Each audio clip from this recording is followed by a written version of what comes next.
พี่น้องแค่นี้ก็บ่ได้เสียหายหยังดอกนะคือเราก็สิตัดให้กว้างเยี่ยมอยู่แล้วนี่บ่มีหยังเสียหายมันบ่ออกบ่ลุงเวียง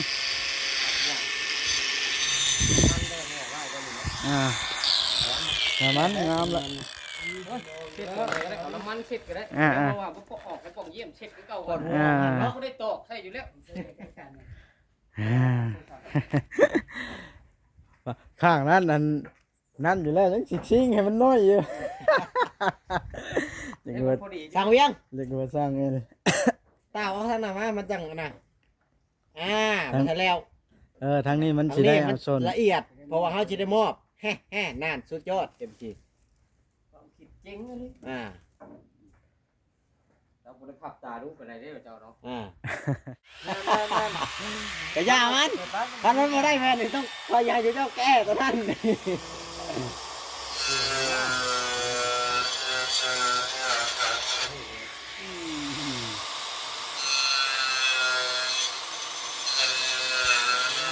เอาพี่น้องมีความทับซ้อนเล็กๆน้อยๆคือแม่ให้ตาเล่น้อยอย่างนี้มันกว้างเนาะเป็นเข้าถึงเนาะตาลับไล่นะเพิ่นเบิ่งว่าบางเรื่องลงนั่นแหละ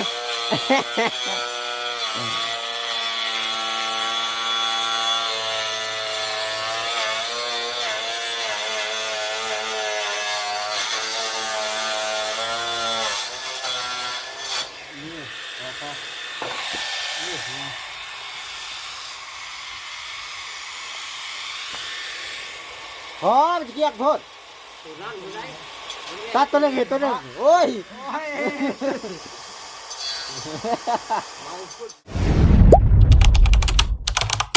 อย่าลืมกดติดตามเพื่อเป็นกำลังใจให้ผมด้วยนะครับทุกคนขอบคุณมากๆครับเอาพี่น้องเลยโดยเปิดภาพขึ้นนะก่อนทานเขาอย่างเรียบร้อยแล้วตัดภาพมาตอนแรงพี่น้องเลยต่อพี่น้องเลย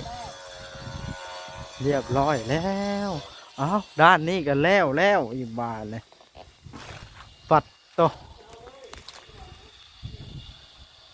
แล้วเบิดพี่น้องเลยแล้วไปเรียบร้อยทานเบิดเปลี่ยนทานไปแล้วยังทานน่ะไผมันเบิดทานมันยังคือเก่าอยู่จับได้ลูกแล้วไปแล้ว บ่ทายแล้วไผมันเบิดตัดภาพมาด้านที่3ก็ขึ้นไปพี่อีกแล้วคือว่าไวเนาะบ่าวเอ็นเนาะฮะไวบ่คือว่าไวลายสร้างร้อย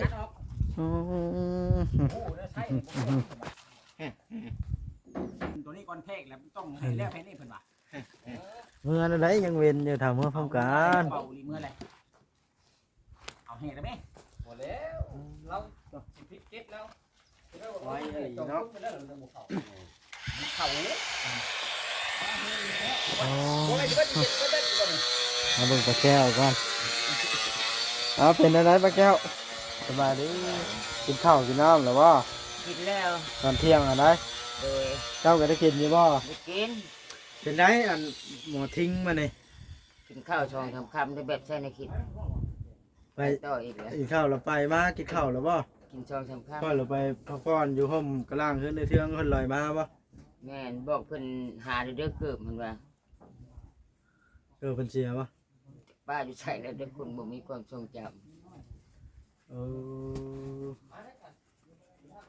มากินข้าวแล้วเพิ่นกันเนาะโดยกินช่องคำหนึ่ง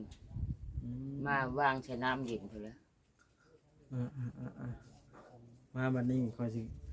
อกจอนเจียวให้เพิ่นจื้อให้เพิ่นบ่ให้เจ้านะครับเนาะบ่ได้ให้ได้มาบางเบ็ดนี่ก็ได้เนาะแต่แซ่บเพิ่นนี่ต้มปลาบัดนี้ได้ว่านี่ละความทิ่มโอ้ยกินเบิดแล้วก็งมกินแล้วก็คือเห็นนี่แหละมื้อนี้เจ้าคือบ่กินแม่เลยกินเลยเด้บ่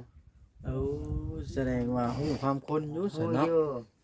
มันจังเฮ็ดไทยค่อยนี่นะ มันหมูผู้เว้าผู้ว่าได้เนาะ ผู้ว่าก็ฮู้ว่ามันเลี้ยงยากแต่มันเกิดนี่พ่อผมพ่อมาเกิด อืม เจ้าอยากฮู้จักบ่ลุงว่ามันเป็นหยัง อืม แห้ง แล้ว ตัว ค นี้ น มัน ก็ จื เขา ด สิไปขังอะไรเฮ็ดหยังก็บ่ย้ายว่า ทางนี้มันน้อย ทางนี้ก็เอามาเลี้ยงได้ย้ายได้ก็บ่ตายเด้เป็นอย่างนั้นดอก แพ สิ ท ได้ ย์ วัดก็ได้ก็คือ แพทย์หมอว่าว่า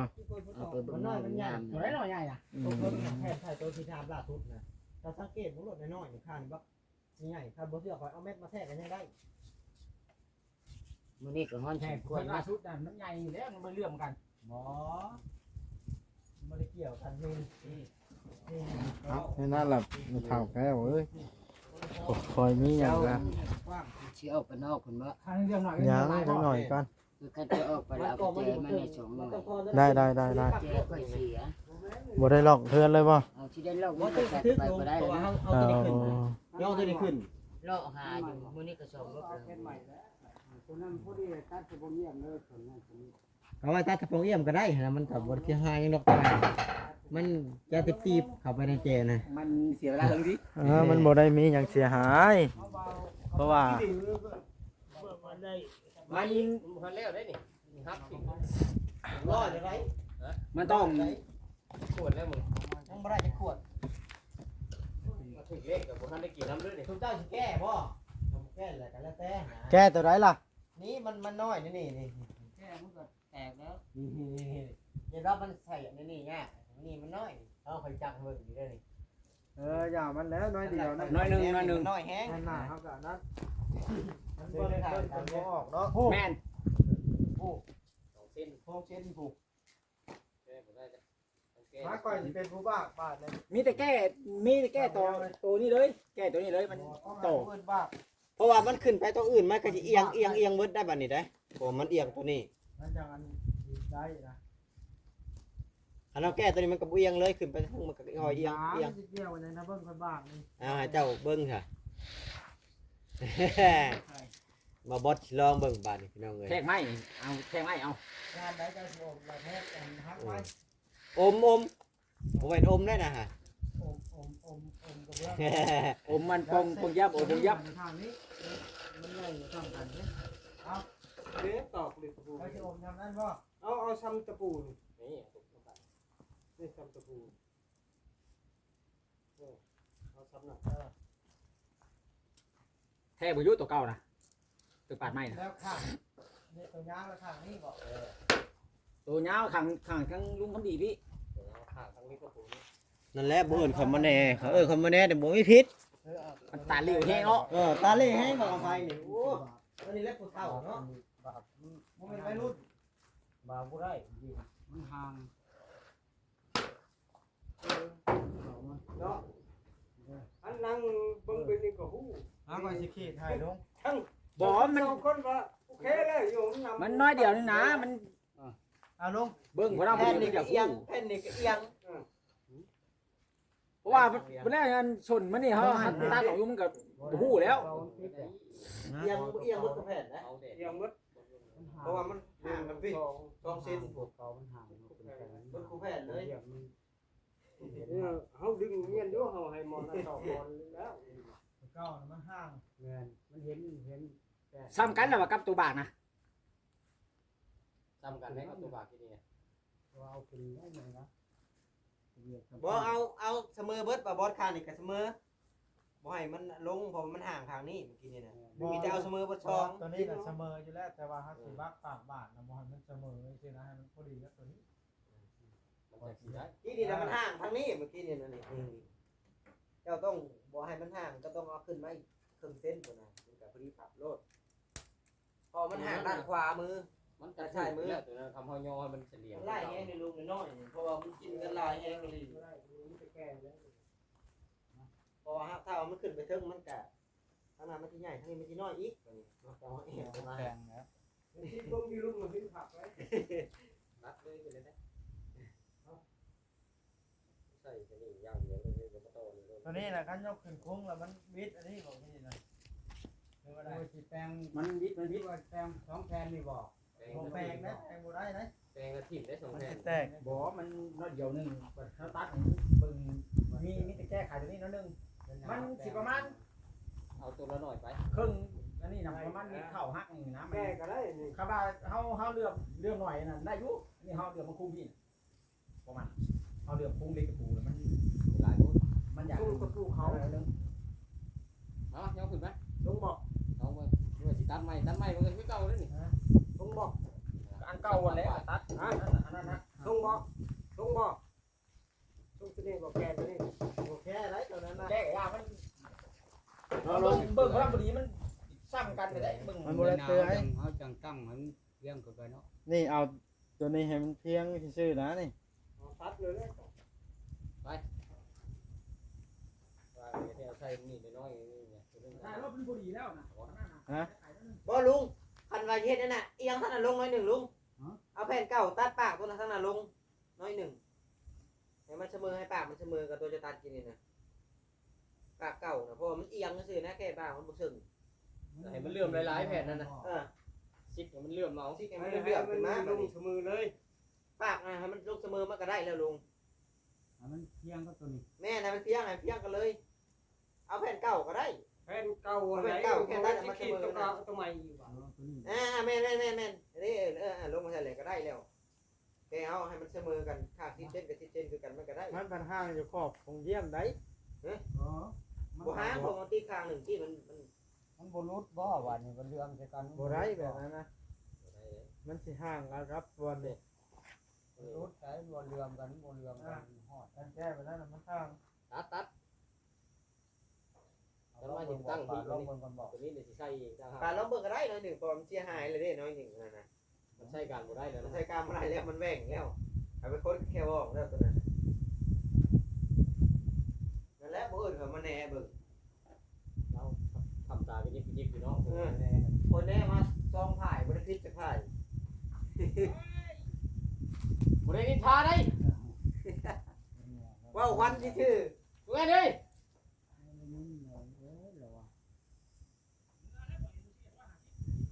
ก็ยังบ่ได้เงิน มื้ออื่นบ่กินเรียบร้อยแต่เช้าได้ บ่อื่นเด้อไปซื้อน้ำก้อนมาไว้ท่า เราก็ซื้อน้ำเคี้ยว เจ้าซื้อน้ำเขียวเด้อซื้อตอนใดอีน่ะเอาเราแก้ไขลองเบิ่งถ้ามันบ่ได้เพราะว่ามันกลายเป็นแผ่นเชียร์อยู่แล้วแผ่นนี้ มันขึ้นวิทย์อันนี้นะมันสิห่างมันสิลงนี่มันสิตาใช่ว่าซั่น ลงกระโป คุณบอสจะมาลุมนี่บ่ ลงกระโป ผมเฮ็ดก็ได้ ลองเบิ่งน้อยหนึ่ง ลองก็เห็นแล้วแหละ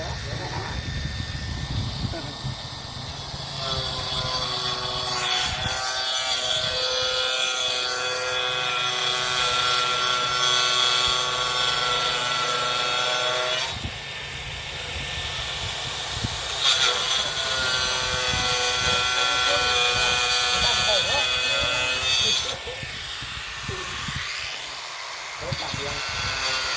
คุณหน้าข้างแจ้งหนึ่ง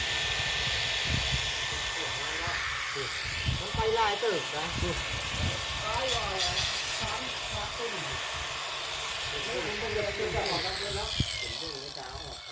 เป็นลายด้วยเนี่ยชิเล็กต้นเพลงชิเล็ก โอเคเลยโอเคตอบเท่าไห แม่ ร่เลย มาเยอะใส่ มันอันนั้นมันวิทย์ใช่บ่ได้นะ ลองก่อนคุณบอสลองเบิ่งอีกก่อนทำบ่ได้เพราะมันเป็นแผ่นเทียอยู่แล้วนะ มันบ่ได้เสียเพราะว่าเขาสิตัดอยู่แล้ว แม่เขาตัดทิ่มไปแล้วบอกมันนะงับขึ้น ถ้าเพิ่นมันวิทย์ วิทย์บอกบริวิทย์นะ โอ้วิทย์แล้ว วิทย์ได้ทั้งคน มันวิทย์ บ่ได้ข่อยว่าจ้ะบ่แม่นสิเฮ็ดได้ เพราะคันหันยุกคือมันง่ายตัวนี้ขึ้นทึกเลยลุงบ่ได้ง่ายเพราะว่าอยากให้เจ้าง่ายตัวนี้แหละนี่แผ่นนี่แผ่นตัวนี้นะนี่แผ่นหนึ่งนะ เบื้องนั้นอมบอก เอาว่าตอนแนวตัวนี้เรื่องลงแล้ว แต่ง่ายขึ้นมันก็อุ้มเลย ง่ายขึ้นกับพอดีปั๊บเลยนี่อยู่ว่าสมมุติง่ายขึ้นฮะได้เลยนะ แฟนตัวนั้นคือสูงก่อนให้มันเพียงตรงกบก่อนมันยังห่างอยู่ต่อไว้ต่อตัวแฟนตัวนี้ออกว่า ลงก่อนไปลงก่อนเพิ่งจะแก่เนาะแก่ไว้วัน แผ่นเดียวบ่ แ แม่นแก้ ถ้า แม่น ข่อย หนึ่ง ตัดแผ่นใหม่ซะรู้แล้ว บ่ สองแผ่นนะมันบิดนะแผ่นอื่น บ่ได้ แค่นั่นแหละตัดแลนไหมว่าไปสิเป็นผู้ตัด เออ เอาตัด เพราะมันตัดให้มันบ่เสียหรอกตัดสิบ่เยี่ยมตัวที่สอง เอาบาบอสเอาลง ตัดเด้อ ห่าง บอกแล้วขึ้นไปเอา11มันถึงแล้ว ได้กดจะบ่ได้ เอา10 บ่ได้คือเก่าลุงเพราะว่าทางนี้มันต่ำดิต้องข้างใหญ่ข้างน้อยเนาะ เบิ่งหูมันก็หูนี่ใช่ได้จังไดคำว่า10กดที่เบิ่ง เอา90เนาะ มันบ่ได้ชูชามันบ่ได้ชา ยุ่งมาเด้อคอยจะเป็นผู้แหกบาทนะ ไปย่างมาเบิ่งให้หูเอ้าเงียบแท้มาเลยช่างเมาแดด จริงนะเดี๋ยวเคาะลุง ได้แล้วนี่ ต่อบ่ได้ได้หนึ่งเดี๋ยวออกเพราะแล้ว ฮักมันเตียงได้เตียงฮักมันเตียงก่อนสิเงินใบให้เลย เจ้าจะเอามาให้นะบาบอสเอาให้เอาอันนั้นเจ้าโลนะ ฮะ เม็ดเจ้าแทะดึงโลนะ บ่แมสมันบ่ได้เลย บ่ห้างไว้ บ่ทำให้อีก บ่คำฮัก เจ้าแทกเพื่อเรือมโลดเจ้าแทกโอ้ยเฉพาะแหน่ไปแทกสว่างมันแทกบนสีเรือมลงโลดขึ้นไปพุ่นแทกแต่ตะปูขึ้นเรือมลงจักเส้นเจ้าแทกแต่พี่โลดขึ้น มันจะถึกไปแทกใส่ปากก็บ่ได้เลยตัวเรือมลงต้องเรือมย้อนลงน้ำมันจะถึกพอมันเรือมกันนี่ ใส่กระปาก บ่แทะก็บ่มันเลือกโลด โอ้มันซ่อนกันนี่ คิดไว้บ่ เฉพาะแหน่มันบ่ถึงเมื่อกี้นี่วะแนวเขาเจ้าแต่บากแต่นั่น 11เซนนะฮักนั่นแล้วก็ให้ตัวนี้บัดนี้ เรือมลงเท่าไรทอกันหันแล้ว แปะที่รถบาบอสนี่ ว่ามี หาที่รถ อันตีนเนี่ยเอามามีกันตีน พ่อก็เจ้าแทกสว่างกันนะแทกตั้งขึ้นนี่คือตัดมันก็เพื่อเรือมกันมันก็วิทย์หมด จำอะไรมาจำตั้งหันนี้ตัวนี้สิจำไว้เนาะ เออ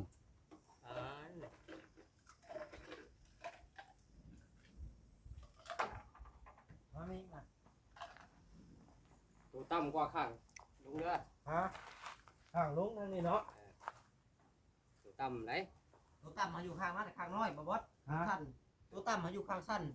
ตัวใหญ่อยู่ข้างยาว เห็นบ่ แม่น ตัวใหญ่ในข้างนี้ แม่น หากระทึกว่ะ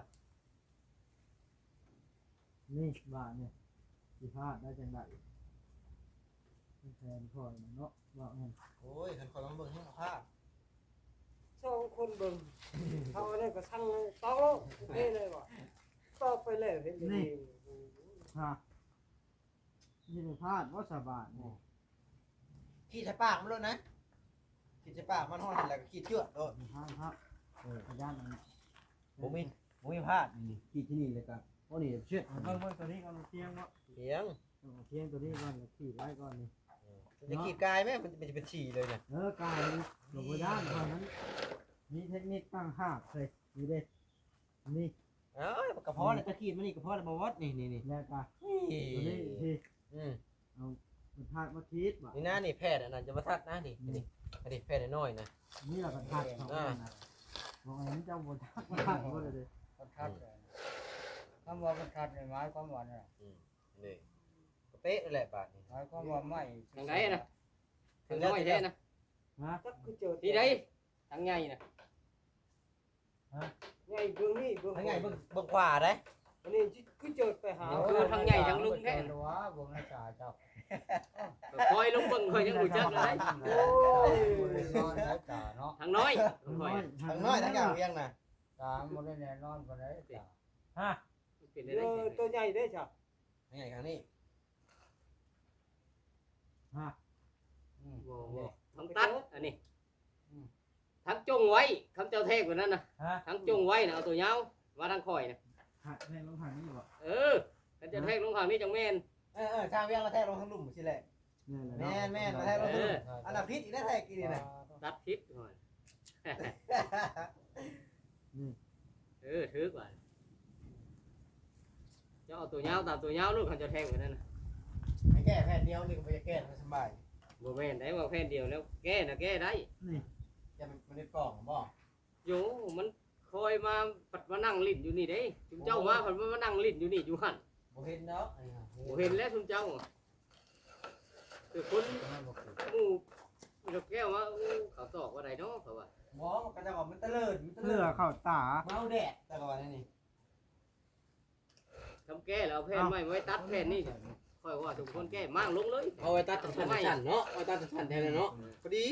ไม่ใช่ทางในก็ได้ แต่ทางไหนก็ได้ตัดสั้นๆ เบิ่งคอยเบิ่งนะ ดีๆจะต้องออก2แผ่นใช่ไหม ตัวนี้น่ะตัวสั้นเนาะเห็นบ่ตัวนี้น่ะตัวยาว เขาจะเบิ่งบ่าวเฮ็ดบาทนี่ ดูพี่เนาะเอาสิขีดนี่สิขีดยะ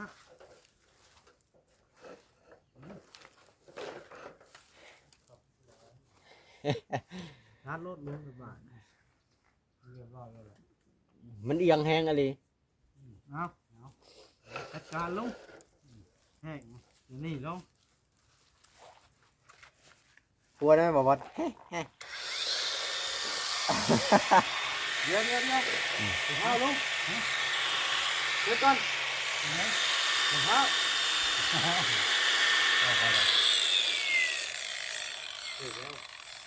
เอามาเฮ็ดข้างนั่นน้อยคือแล้วครับ ไหน โอ้ยเปิดบ่เอ็นได้ค่อยละขึ้นใต้ตองแต่หึงโอ้ย ได้กันน้อย นี่ค่อยถึกเฮ็ดถึกแล้วแต่ทำอิฐโอ้นี่ เอ้าห้องว่าแทกแต่หลุมลงว่ะลุงนี่บ่แทกแต่เทิงลงหลุมแทกแต่หลุมกระเทิงว่ะ ค่อยให้ลุงอันนี้ตัดทิศอีก แต่ลุงนั่นแทกแต่หลุมกระเทิงมันแทกแต่เทิงลงหลุม กูรู้แล้วมันก็แทกแต่พี่เลยครับไม่ ขาดแฟนนี่หุ่นโว้เขา เส้นในเด้อ เอาแหละ นี่เส้นนี้ แอะแอะ ขาดแล้วแฟนนี่ว่าได้ตองไว้เนี่ย แม่น กระยามันคันมันบ่ได้แม่นี่ต้องพยายามจะต้องแก้ตัวนั้น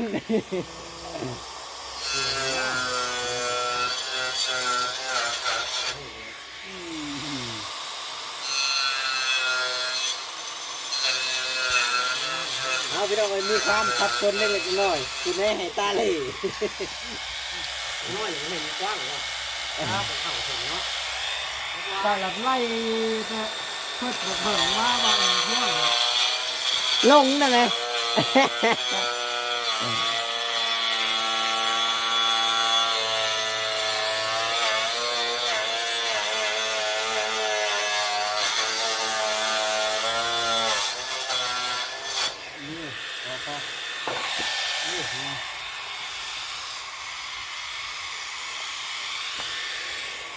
พอมันจะเกียกโพด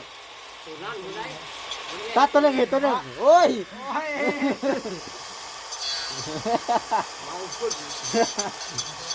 พอว่าอยู่มันจะเกียงโพด ค่อยละคึดคักนั่งคึดเบิ่งไปแล้วมันให้ว่ามันค่อยทับสน ผู้แท้มาตาเล่นะไหมผู้แน่มาตาเล่บ่าดิ ข้างนี้มันกว้างแต่มันน้อยได้จังได๋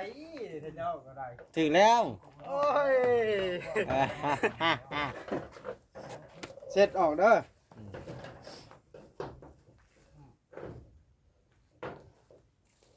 เอาเท่าทีมลงมาเอาตะปูดูลุง เป็นยังยังบุไปอยู่คุณลุงไม่จับคุณเลยมาอยู่ เรา เลย เบิ่งบ่ได้ก็เบิ่งชีวิตผ่านคือหมู่ของไผเฮ็ดสองคน เห็นบ่แพ้แดงค่อยน่ะเทิงอะ จับกองเล เป็ ย น เอ แล้ว อ วัน จับกอง วันนี้ได้เห็นแล้ว นี้บุเห็นแล้วมือนี่ ไผเอาไปเนาะ แพ้แดงเห็นยังนะ แพ้แดงไว้เสร็จนะ ยกสูงลดลงธนาบาลพิษจะดิ อ้าวนี่เอาสิครับ ยกขึ้น ได้บ่สุดนั้น ได้เห็นเลย ได้ยันเลยเด้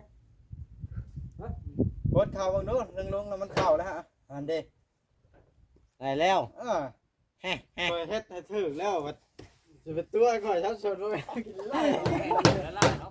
นะ รัดสองคนผิดแล้ว โยกแม่นค่อยบ่ใต้ตองมึงคักอีกนะ ถามคนเดียว พลาดอีกโอ้ยค่อยทับสนฮู้อยู่ เอาไปน้องไปสลัดคลิปนี้มีอย่างไรกับมีการซับซ้อนเล็กๆน้อยๆเพราะว่า ชนะกันว่า ผู้แน่ฮะเมาแดดเมื่อกี้นี่นะ มีแต่ตอกอย่างเดียว ผู้ตอกทั้งตอกเดียว ต้องให้เบาแอนมาอย่างเบิ่งจะฮู้จัก ก็ว่าถามว่าได้หรือบอกได้ตอกก็ตอกแล้วเนาะ ค่อยละใต้ตองเบิ่งบ่คักยังมาเฮ็ดให้ค่อยทับสน หลังจากที่คลิปนี้เพิ่นก็น่าสิแล้วแล้วก็ หาผ้าเช็ดเอาเด้ออันขีดน่ะรู้ยัง ไปก่อนพี่น้อง ผ้าแดงค่อยนะวางนี่นะ อย่าเตื้อยลงได้ลุงย่อไว้ ย่อไว้แล้วลุง ย่อ บ่ให้มันลงเลยทางนั้นน่ะให้มันแล่นขึ้นไปเรื่อยๆ ให้ลุง นะ ให้ไปตอกข้างนั้นไม่อยู่ข้างนี้แล้วกันมันจะบ่ได้ย่อนะในตอกข้างนี้พอข้างนั้นเตื้อยลงมันแตกได้ทางนี้เนาะ แม่นแล้วเผื่อเอางัด มันสิงัด เอาขึ้นคันนี้ลายรถลุงเอาขึ้นอีกซ้ำนั้นละ มันค่อยกินขึ้นไปเนาะ เบิ่งบ่ออกดอกบาดนี้เนาะ ออกแล้วผู้บ่ จุ่มน้ำลุงเวียง น้อยบ่ ย่อขึ้นแล้ว น้อย